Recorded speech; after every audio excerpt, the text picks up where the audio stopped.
Okay, today we're going to be lecturing on paratransgenesis. So transgenesis, right, is the idea of taking a gene and putting it into a different organism, a new organism. Paratransgenesis is you have an organism within an organism and you put the transgene in the organism that's in the organism. So the idea is essentially you have a symbiont. So usually this is like work with a microbe. The symbiont lives inside of some organism. And if your intention is to change the phenotype of that organism, rather than changing the genotype of that organism, you can change the genotype of the symbiont to give you the phenotype in that organism that you want. That's the essential gist or the idea of paratransgenesis. There's some things that make this difficult. Difficulties. The main difficulty here is it's often easy to change a symbiont, but really the difficult part is to get the symbiont to replace wild symbiont populations. So essentially the difficulty here is always in spreading the organism. So often paratransgenesis might result in some phenotype that you can generate in a lab, but will it or will it not work in the field might depend entirely on your ability to spread that organism into the wild. So it might be entirely dependent on some type of gene drive strategy down the road. Okay. Okay, so let's talk about why even do this? Why not just modify the actual organism? Why modify a suborganism that lives inside of the organism? It's easier. Yeah, that's kind of like a main thing. Easier. So, right, we've talked about, for example, maybe the example is some insect, some fruit fly. We've talked about how you can make transgenic fruit flies. You could shoot in a gene with a transposon. You could use 5C31 integrase, etc. Okay, but every transgene that you insert, maybe that's something like $300, and maybe that's something like 3 to 4 months of labor. So if you're kind of trying to figure something out and you're trying to test a whole bunch of things, that might not actually be the best strategy to test like a whole bunch of different potential gene inserts to try to give you some phenotype. Okay, it's going to be a very expensive, time-intensive process to do that. So it might actually be a lot easier. You don't know, but experimentally, it might be a lot easier to just take some microbe that lives in the fruit fly. Let's say, I don't know, some gut microbe X. And if you can transform that gut microbe X with a plasmid, it would actually be pretty easy to synthesize maybe 100 different variations of a plasmid, do 100 transformations. You could do 100 transformations in a day, and then you could feed maybe 100 different transgenic microbes to 100 different flies and do a bunch of tests. So it might actually be a lot easier to generate whatever phenotype you're trying to generate by altering a microbe that lives inside of the organism. That's one reason. I have a question. Your question asked. So you transform it, how do you feed it to them though? How would you feed it? Well, Well, it's going to depend on the bug. Like every bug's going to be different. But in Drosophila, you would just take the organism, you'd put it in the paste that the larvae swim and eat in, and then they would just like consume it. So that would be easy. You just mix it with the food. That's often how they're changing gut microbiota in insects. Yeah. Could you put it in yeast, or would that be like a complication? Put what in yeast? Like the Transgene? yeah, the transgene. Yeah. So that would just be yeast. different. So by microbe, I mean it could be anything. It could be a symbiont or it could be a yeast. If they eat yeast, yeah, that might be a good way to get your phenotype. Exactly. So like the idea is you're going to have to think about whatever organism you're working on. Think about also too what other organisms live in close association with that organism, and how it might be easier to modify those other But if you organisms. put it, like I'm saying, like if you put it in a bacteria, the transgene in the bacteria, and then put it in the yeast, would they can like compete, or like would it be, could they eat the yeast and they would get the? Well, how do you put, so you're saying put a transgene in bacteria and then put the bacteria in the yeast. How do you put a bacteria in a yeast? That's what I was thinking. I was like wondering if that. So maybe that would work if there was like an amoeba, Yeah. because amoebas like eat bacteria. Yeast are typically not like consuming smaller bacteria. So in that case, I don't think that would work. But if you had, like, you could do a paratransgenesis strategy with an amoeba. Yeah. Often amoebas actually have like little symbiotic things living inside them. You could do it with that. But maybe not with yeast. It depends on, you would have to find some kind of a weird yeast symbiont. I'm not aware of a Saccharomyces cerevisiae symbiont. Does that make sense? Yeah, yeah. Okay. What other reasons are there that this particular technique might have advantages over traditional transgenics? Let's brainstorm. If like the host is like an animal, like like a cow or something, it'd be easier to regulate. Definitely. So definitely, okay, easier. Yes, definitely easier. Definitely easier. Like if you're working with a cow, that's going to be tough in that a cow's lifespan is how long? 18 years. 18 years. So yeah, like I wouldn't want to bank my career on one experiment that lasted 18 years. Okay, well, let's try to think of some other reasons. Could it be that you could really know that what you changed is the reason for the way the flies behave or their health? Because you could take it away. That, and because you know that there's not like some weird off-target effect that you're affecting the fly's fitness by editing its genome. Well, I definitely, so there's usually experiments that allow you to conclude the source of activity. So if you were delivering a phenotype with a microbe and then yes, taking away the microbe made the phenotype go away, that would be conclusive proof that you're delivering that phenotype via the microbe. But you could also still do that in a transgenic animal. You could create, so for example, if you made like some transgenic gene X, a knockout, and you would just compare the knockout to the normal. And if this one had the phenotype and this one, so this one has phenotype and this one is minus phenotype, that's pretty conclusive proof that that's making that phenotype. So that's pretty much sufficient.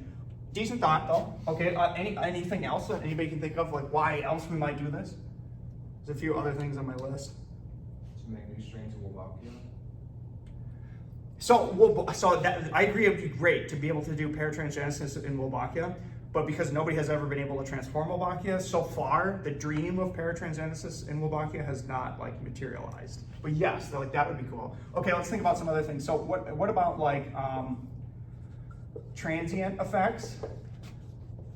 So for example, if you fed maybe a microbe or put microbe in the dirt around some plant or something like that, you might be able to generate an effect that's transient, that only occurs while the microbe is there. And then maybe the microbe goes through a life cycle where eventually over time it dissipates and is gone. So you might be able to generate some kind of a transient effect, and a transient effect might be quite useful if you don't want to permanently like change the genetic structures of the ecosystems that you're manipulating. So transients might actually be something you want. I have this word here I call cross compatibility. There's another term for this. It's another term for this, sort of like the biotech term, is like a platform technology. So for example, if you had microbe X that created some phenotype, and you added that microbe to maybe some, again, I'm just sort of vaguely making up systems. You added that microbe to a system where you're changing the corn, some phenotype in corn. You might also be able to take that same microbe and you might be able to deliver it to soybean. And now maybe you've got a phenotype that was useful for corn, also giving you the same phenotype in soybean. That's a possibility. So cross-compatibility is this idea that if you were to do these separately, you might have to make transgenic corn and a transgenic soybean, figure it out for each system, but perhaps there's a microbe that you could just manipulate that could give you that phenotype for both systems. So it could potentially be like a cross-compatible platform technology that you might want to develop. Okay, the final thing here is fitness costs. So you always need to consider, if you're trying to develop some genetic technology that you're going to put out into the wild, you always need to think about the fitness costs of that particular phenotype. So if you make some delta gene X that yields some phenotype, it's possible that that mutation might significantly decrease the fitness. And that might make that plant or whatever the system is, that might make that organism not very fit, not very successful, not able to survive and evolve in the wild. Whereas if you deliver the phenotype from some microbe, so the microbe that gives you the phenotype, who knows? Maybe that's a neutral fitness then, where it's not a deleterious effect from the genotype of the downstream organism. Okay, so there might be differential fitness costs associated with delivering a microbe through paratransgenesis in comparison to actually modifying the actual organism. Okay, so at least we buy the concept that maybe this is a useful methodology. I think paratransgenesis is really kind of actually pretty early, and so we have a long way to go to kind of figure out like what the best real useful cases of this would be. So we're gonna look through some case studies of people who have studied this idea of paratransgenesis and talk about some different ones. Okay, so the first one we'll talk about is in kissing bugs. So kissing bugs are hemipterans. What are hemipterans? Reduvidae. Yeah, well that's the what is that, the genus? Yes. That's the genus. The reduvid is one of these kissing bugs. But in general, kissing bugs or hemipterans are bugs that have pointy, what do you call it, Stylet. Stylet, yeah. Is that actually what they call it? I believe so. The stylet. So their mouth parts are pointed, and these are like sap. We call these sap suckers. They will pierce plants and suck the sap. There are some hemipterans that drink blood. Kissing bugs is one of these hemipterans that drinks blood. So I guess if you had like if you're in like a third world country and you have a house where your house is a thatched roof, the kissing bugs will often live in the thatch roof. And then when you go to sleep at night, they will come down and they will bite your face, and they crap on your face, they poop on your face. So that's why they're called kissing bugs, because they'll bite your face. And they carry a pathogen called Trypanosoma cruzi. So this is the cause. It's a trypanosome. It's a eukaryote, a single-celled eukaryote that is the causative agent of Chagas disease. There are other trypanosome sicknesses. So there's now you're pushing my MedVet knowledge. Trypanosoma brucei, which is African sleeping sickness in humans. So there's other trypanosome diseases. This is the one we have in South America, and sometimes you actually see this occur in southern United States periodically. Okay, and so the way that this is transmitted is when the organism is feeding on you, the trypanosomes are in the gut of the kissing bug, and then if they poop on you, the poop is going to have the trypanosomes, and oftentimes that gets into the bite wherever they were. Maybe you like scratch that in, or you're rubbing your face, and all of a sudden you get the trypanosomes in your bloodstream, and then that causes Chagas disease. Okay, so essentially like there's a vector, kissing bugs, that spread this disease.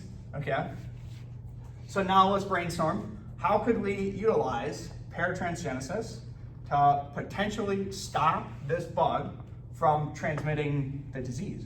Alter something in the gut? Yes, exactly. So there's a study, is it worth? This is, I guess just for credit, this is Derva Sula et al.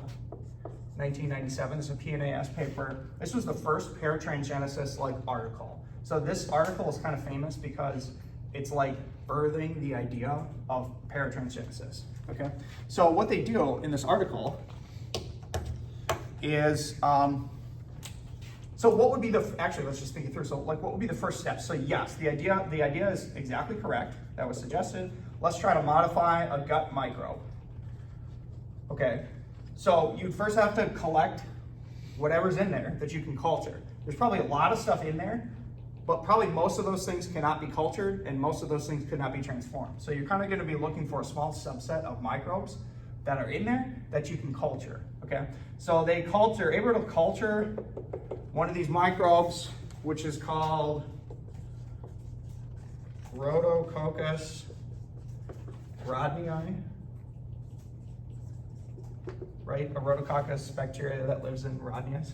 That's where the name comes from, okay? So they're able to culture this. Then what's the next step? You have to put a gene in the bacteria. You're gonna have to put some gene in the bacteria, right? So how are you gonna put it in the bacteria? What's gonna be the delivery mechanism, the easiest one? You could either use a plasmid or you could use like CRISPR and do it on the chromosome.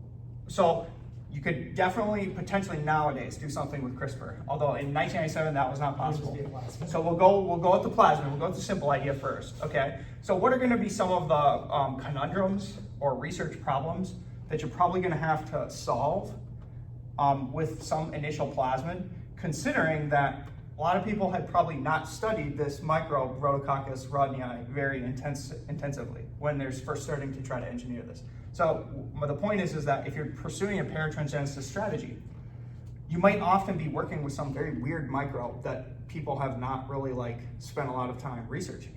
So what problems might you encounter when you're filling with this plasmid? Might not be compatible. Yes, so compatibility.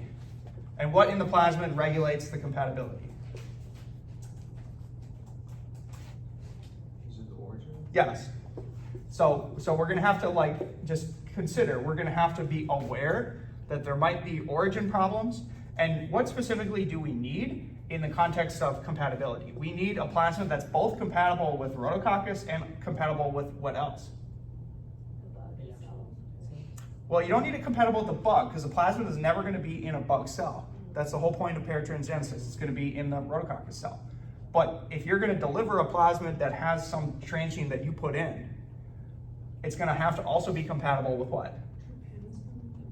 The bacteria. What bacterium? Not trypanosomes, because you're not giving them a plasmid. In theory, you'd give the Rhodococcus, which is in the bug gut, you'd give it something that could kill the trypanosomes in the gut. But you're not actually giving the trypanosomes the plasmid. But I'm saying you actually have to give this plasmid to more than one organism. It's gotta be compatible with this, and what else? E. coli? Yes, thank you. Okay, E. coli. Remember, let's not forget all our basic knowledge that I spent teaching you the entire semester, which is that everything revolves around plasmids and everything revolves around E. coli. Because anytime you ever manipulate a plasmid, you're usually using E. coli, unless you're using yeast, to actually generate the manipulations. So you're gonna have some cross compatibility with E. coli and Rhodococcus rodnii, okay? So that's the first thing. You're gonna have to figure out what origin is working for that, okay? What's the other thing you're gonna need, a part of this plasmid that's gonna be compatible with both these microbes? How do we select for it? Yeah, so you're gonna need, very good, you're gonna need some selectable, in this case, antibiotic cassette. Okay, so just understand that these are two issues you're gonna have to think about, you're gonna have to experimentally figure out, okay? So, how do I introduce this? What's gonna be the best, or what's gonna be a good strategy for finding a plasmid that is both compatible in Rhodococcus and E. coli? What's gonna be a good strategy for finding that plasmid X? On the native plasmid? Yes. Okay, so understand that this part is easy. Finding a plasmid that's compatible with E. coli is easy. There's well-established origins. We kind of know what makes things work in E. coli. We don't know what makes things work in this organism. I mean, we maybe do now, but not back then. So yes, if you could find a native plasmid in Rhodococcus, you could just pull that out.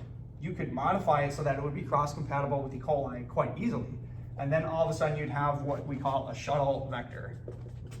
So that's the concept of the shuttle vector, is you go to the actual organism.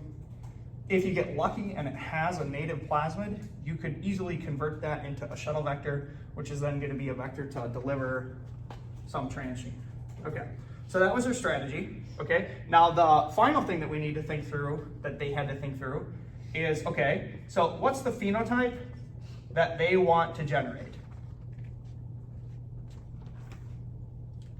What's the key phenotype that they want to deliver? They want to make it so they don't carry the disease. Which is, so instead of saying carry the disease, carry the Tri- pathogen, the trypanosome. So you need to deliver, the phenotype that you actually need to build is cannot carry trypanosomes. So like the easiest way to build a bug that can't carry trypanosomes is to engineer the rhodococcus to kill the trypanosomes if they come in contact or if they're in a similar environment, okay? So how might you engineer rhodococcus from this plasmid to kill trypanosomes? Any ideas? Or what would you, like, here's actually, we can brainstorm. That's the question that they had to think through. Do you give them something that when they're in the presence of them, it activates like death? Yes. Any ideas about what that could be? Like a suicide vector type thing? So, I don't know. Or like a cell death, apoptosis type gene? Apoptosis is more of a eukaryotic, well, I guess trypanosomes are eukaryotes. I don't know if they have apoptosis though in single cells. Apoptosis is usually like a multicellular phenomenon where if you need to get rid of bad cells that are bad for the organism as a whole, apoptosis will click in and sort of like prevent those from going bad. In a single cell, apoptosis probably has no advantage because I actually don't know if apoptosis exists in single cell organisms. Somebody would have to fact check that. You understand what I'm saying? Mm-hmm. So probably I would not look into like activating apoptosis pathways.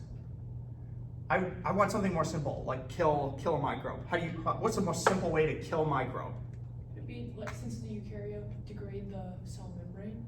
Yeah, pop the cell. That's typically often like the easiest way to kill microbe is you break the cell membrane and then it just like pops like a balloon. Okay, so that's often in these like killing paratransgenesis strategies what they do. So there is a class of proteins. Why erase this? There is a class of proteins from insects called AMPs. This is different from ampicillin. You'll find a lot of these things in biology where you find like similar acronyms. This stands for antimicrobial peptides. Okay, so insects natively have genes. So let's say AMP-X, antimicrobial peptide gene X, where if an insect gets infected with, insects have immunity systems just like humans have immunity systems. Insects don't want to be overrun by bacteria just like we don't want to be overrun by bacteria. So they have these immunity genes that if they get infected with bacteria and bacteria appear in the hemolymph, they will turn on these genes called AMPs, which are essentially little genes that make little proteins.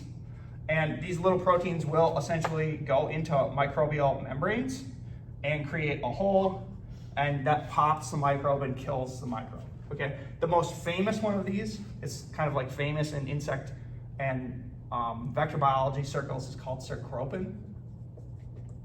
So just know that cercropin is one of these antimicrobial peptides that will associate with microbes, and it will go into their membrane and it will form a hole, and that pops the membrane and then kills the microbe.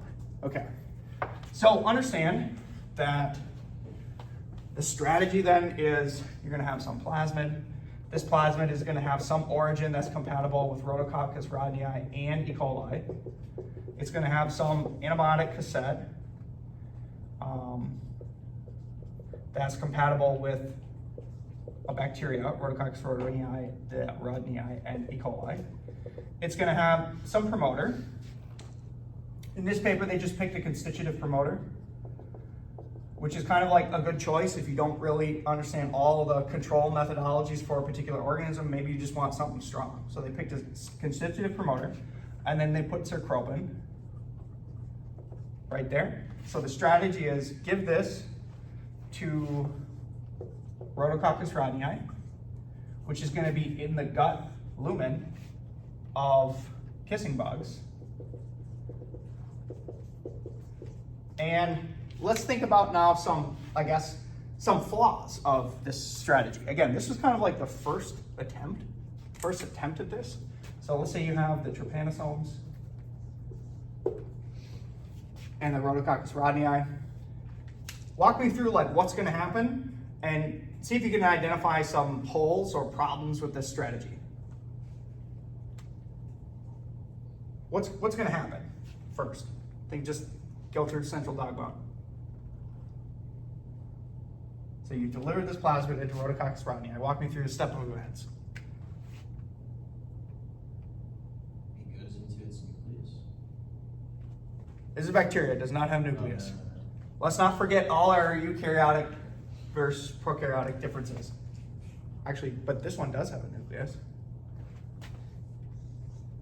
So what's going to happen? Like step one, timeline of events, what happens? Transcribe the. Okay, thank you. So this is going to get transcribed, it's going to get made into a protein, cercropin. Where's this protein going to be? Still in the It's going to be in here. Is that helpful? no. Yeah, it's kind of like, okay, so this is a first like flaw. A first flaw in the sort of initial concoction of this idea is that this might give you some effect. Like if this Rhodococcus rodnii is just mass producing cercropin, that might create a situation where when this thing dies, often when cells die, they will release their contents. And so you would still probably get like release of cercropin into the lumen, but it's not going to be as efficient as if we had built a better plasmid, which maybe had one That pump system. that pumps it out. So maybe really what would make this better is some kind of like a secretion system. Yes. And so we'll talk more about that. So that's one potential like flaw of this initial application. What's another flaw? So that's one. See if you can identify kind of another one, which is kind of like really actually a really big kind of question mark. Why in the wild would it keep the plasmid? Yeah, that's it. Okay, so yes, that's I didn't even have that in my thinking. So the problem of that's going to be the problem of maintaining selection in the wild, and in this case, the wild is actually going to be people's houses. So like, it's really not realistic to imagine that people are going to be like spreading antibiotics to select for weird plasmids. Like that's not going to happen. So in reality, actually, this would be much better as what strategy would be better than a plasmid? Chromosome? Some integration on the chromosome. That would actually be a better technical implementation of this strategy. If you could integrate it on the chromosome, you really would not need to maintain it by selection anymore. So that's one flaw, definitely. Good, very good. Anything else that you guys can think of? It needs to spread to all the other kissing bugs somehow? Yep. So, okay, so, Needs to have a gene drive? yeah, at this point, this is not gene drive compatible. Really, like, so essentially what you'd have to do is, there's no built-in engineering way where these plasmid modified Rhodococcus could outcompete the natural Rhodococcus. The actual strategy that they did to try to implement a gene drive is they made fake feces of the kissing bug, because the kissing bug is coprophagous. It eats it. That's how it passes its symbiont microbiota. It eats other kissing bug crap. So they made fake kissing bug crap and put the put the Rhodococcus rodnii in the crap, and then they spray the crap around people's houses. And obviously, like, that didn't really work because we still have Chagas disease. So in the end, like, this didn't really work. The final other thing to say that's a flaw is, so cercropin is an antimicrobial peptide. These are both microbes. The trypanosome is a microbe and the Rhodococcus rodnii is a microbe.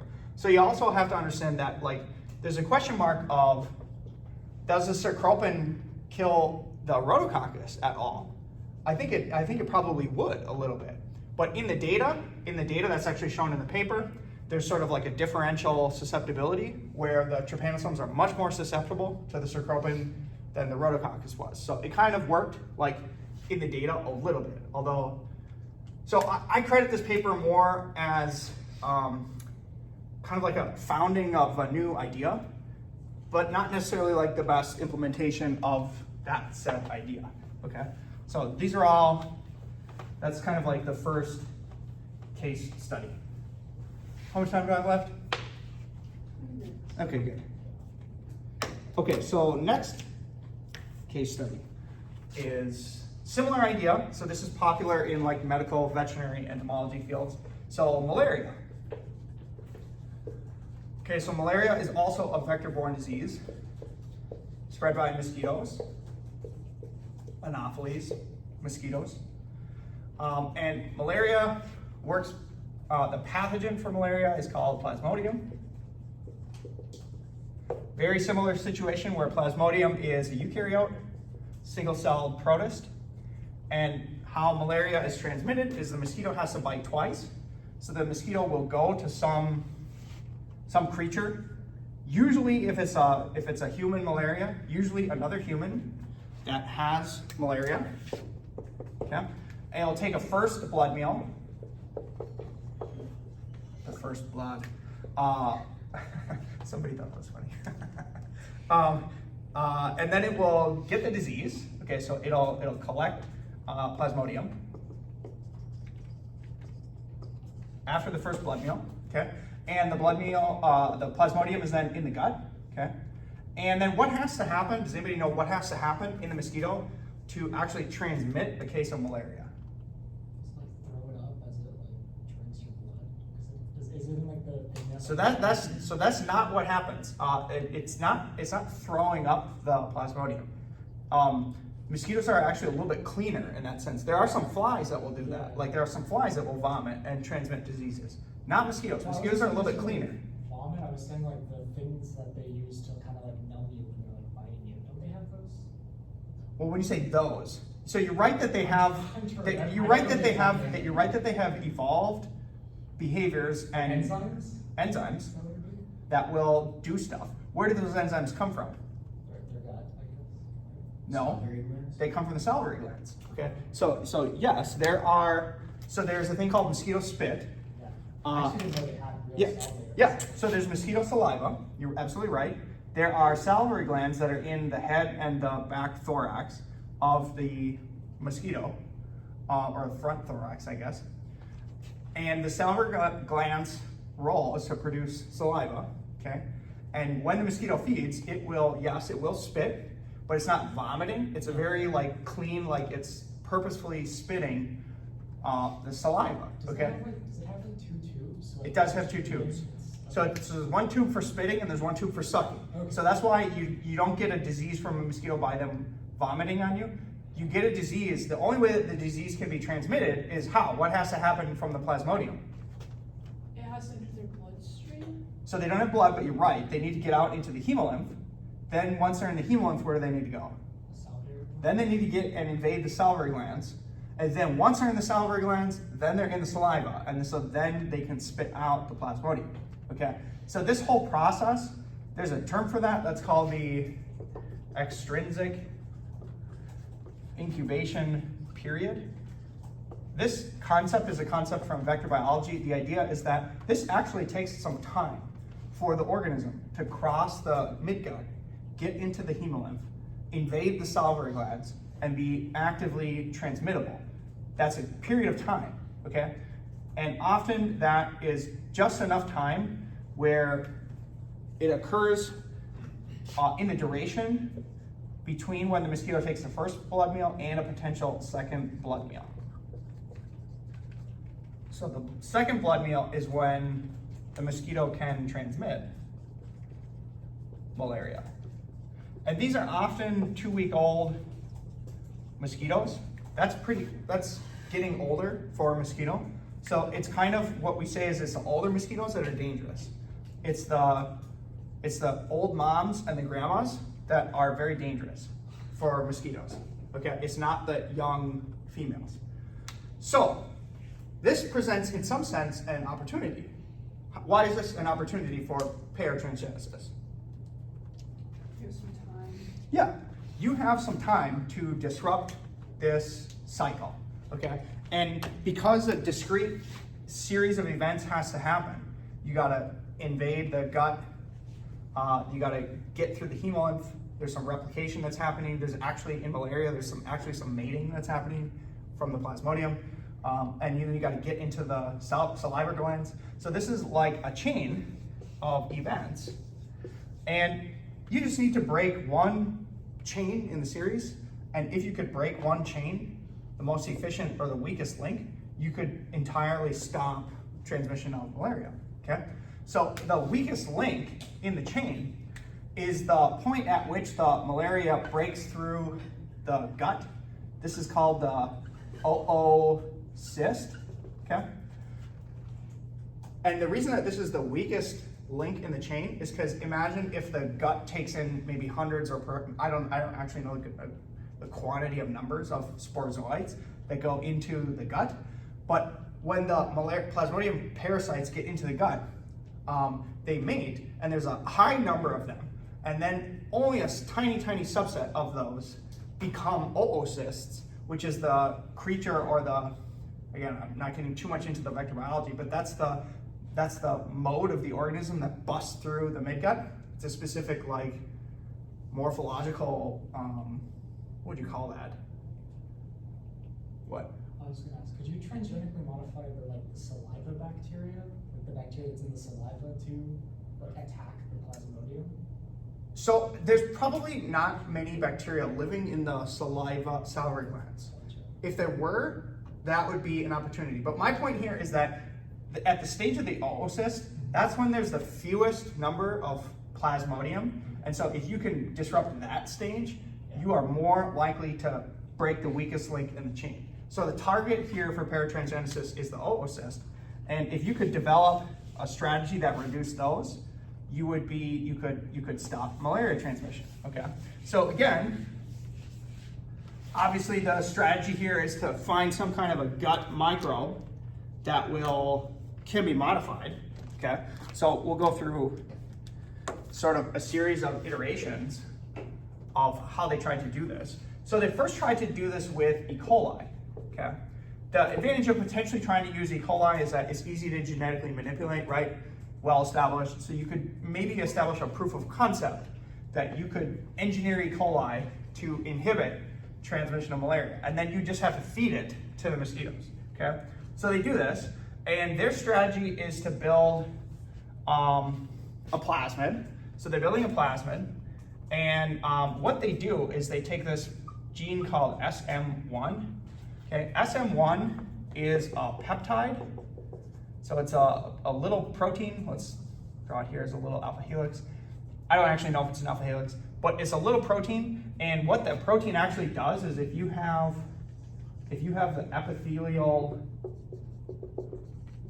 lining of the gut lumen in the mosquito, what SM1 actually does is it competitively inhibits the binding of plasmodium to the gut lining. So at some point when the oocyst starts to form, plasmodium has to have a physical interaction with the gut lining cells, right?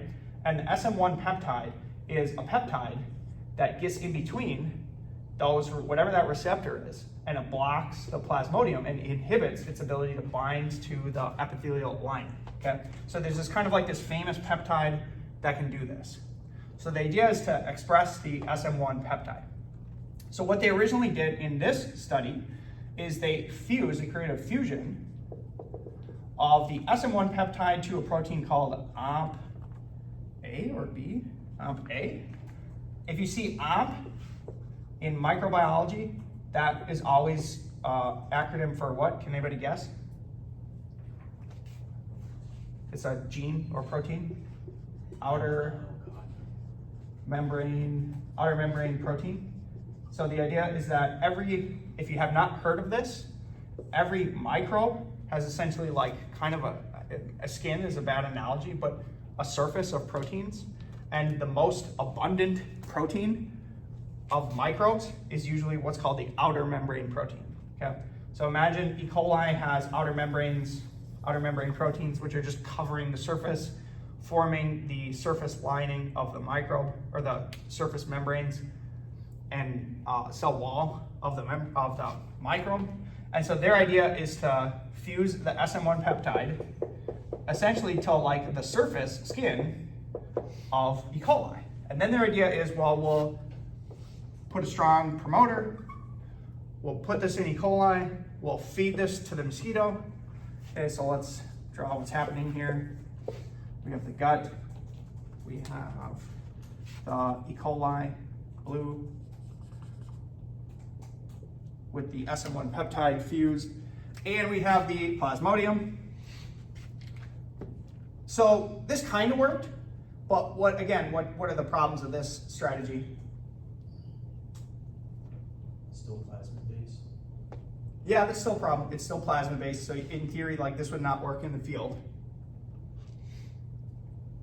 Is E. coli not attracted to it? Like it's just replicating, right? Like, Yeah, so I think you're raising a point that maybe better said as the SM1 peptide is stuck to the surface of the cell in this current construction. So there's no free diffusing of the SM1 peptide. So the only way that this would inhibit is if the E. coli is actually somehow like physically like between the gut layer and the plasmodium layer. And so this is not the most efficient way to do this, but that's how they originally decided to pursue this idea, okay? So then the next paper, same group, next paper, was sort of like fixing this idea, okay? So again, how do you fix this and solve this problem? And another one of the problems, so problems here would be diffusion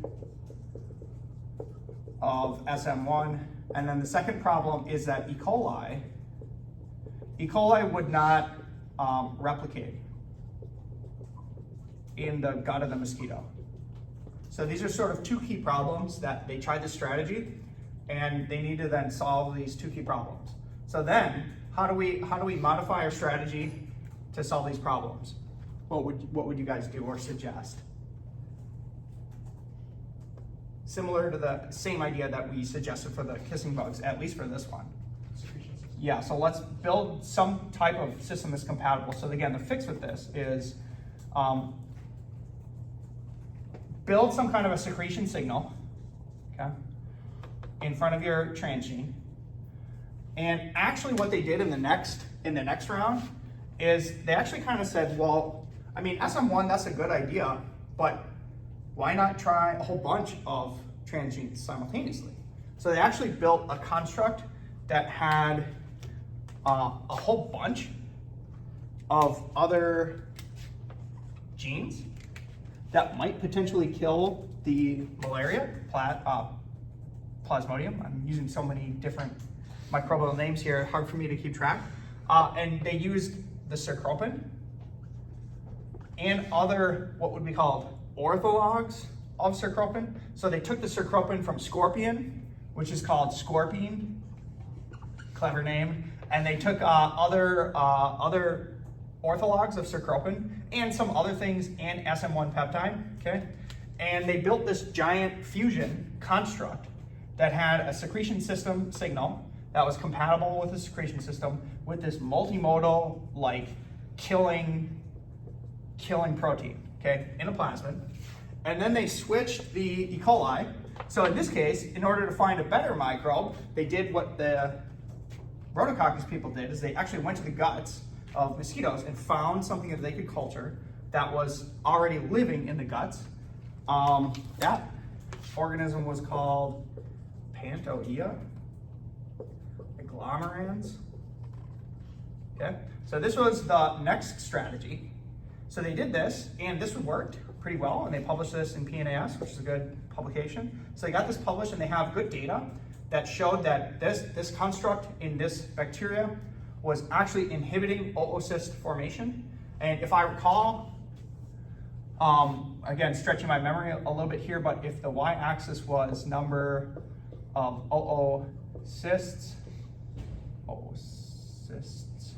they would produce data that looked like this. So negative control, and then plus the construct, you'd have in the negative where there's nothing, high number of oocysts, and then in the plus construct, low number of oocysts. The caveat with this is this amount was not reduced to absolute 0. So if it's not reduced to absolute 0, will this work? No. Probably not. It probably will not work unless it's reduced to absolute 0. Because one oocyst, if it busts through, can spawn 1,000 more plasmodium in the hemolymph, which will then like that's a problem. So you really have to kind of like push that really, really, really down.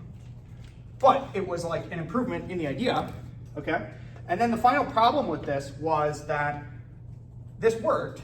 In theory, in the lab, they could lower oocyst formation, but then they were not able to deliver this into the field, okay? So then the final like iteration of this was they needed to, again, solve the final problem of this is not the correct bacteria, but the strategy was working. So then they found a different bacteria, which was Serratia marcescens. I don't know if I'm spelling it properly. I think it's something like that. Serratia marcescens, okay? And they gave it a similar construct. In this case, they could spill this bacteria into the water, and the larvae would consume this, and it would get all over the mosquito, and then it would replicate in the gut. And then when the mosquitoes laid eggs, the Serratia would actually appear around the eggs. So it was actually maternally transmitted. Although the maternal transmission was not through the actual eggs, like Wolbachia, it's more of like a surface contamination, maternal transmission. But this kind of solved the problem that they could spread this thing. You could just spray the bacteria, it would get picked up by the mosquito, and then it would get passed generation to generation, okay? So that's the current state of where this is at right now. The next step for this is probably, I mean, they're gonna have to do field trials, and who knows whether or not this will work or whether or not they will actually do field trials. So my point about paratransgenesis is, as of now, my understanding of paratransgenesis is that it's kind of like a clever genetic scheme, and nobody has ever really like substantiated it in the wild. How much time do I have left? 2 minutes. 2 minutes, okay. So I think that, I would say that I kind of actually do work on paratransgenesis, but I approach it in a different system. I approach it from the perspective of PGPRs. So we have talked about plant growth promoting rhizobacteria, right? Where there are plants and there are rhizobacteria that live in the rhizosphere. I think the paratransgenesis strategy is actually most likely to be useful in the PGPR setting. And so what we're trying to do is we're trying to take plant growth promoting rhizobacteria that will colonize plant foliage. So if every leaf of, say, corn is infested with a PGPR endosymbiont, or in this case, endophytic rhizobacteria, you could engineer that rhizobacteria to have something that would kill any of the insect herbivores, caterpillars, that are eating that. So what would you want to give a rhizobacteria that could kill caterpillars?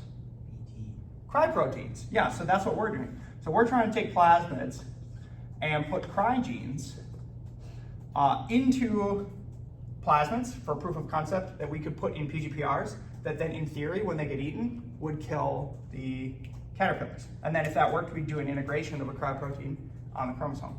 So that's where we're trying to go. I think that's a paratransgenesis strategy because you're modifying a microbe to get a phenotype in the plant. And we'll see if this works. I think this is actually probably the best, most likely case where paratransgenesis could actually like work in the field. Okay, are there any questions about paratransgenesis? I missed one other case study, but that's okay. I was reading one of the cockroaches. Yeah, there's a ton. I'll just briefly say that, because you work on bees. So I will just say there is a very recently very famous published paratransgenesis strategy where what they did is they built, I'll be quick, but this is actually cool. They built this RNAi plasmid with mite genes. What's the Varroa destructor? So with Varroa genes, and they built another plasmid with deformed wing virus genes. and they built a double promoter system that generates the double-stranded hairpins, or not hairpins, but double-stranded RNA, which activates the siRNA pathway. So they built these plasmids, they put them in, trying to remember, Snodgrassella, which is a symbiont of honeybees. They gave it to the honeybees, and when they gave these bacteria to the honeybees, they were healthier against challenges by Varroa and deformed ring virus.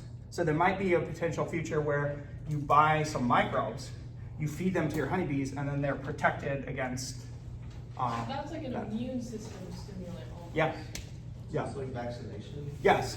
It's like it's like a probiotic vaccination. Yes. That was published in Science. Okay, that's it. We'll stop.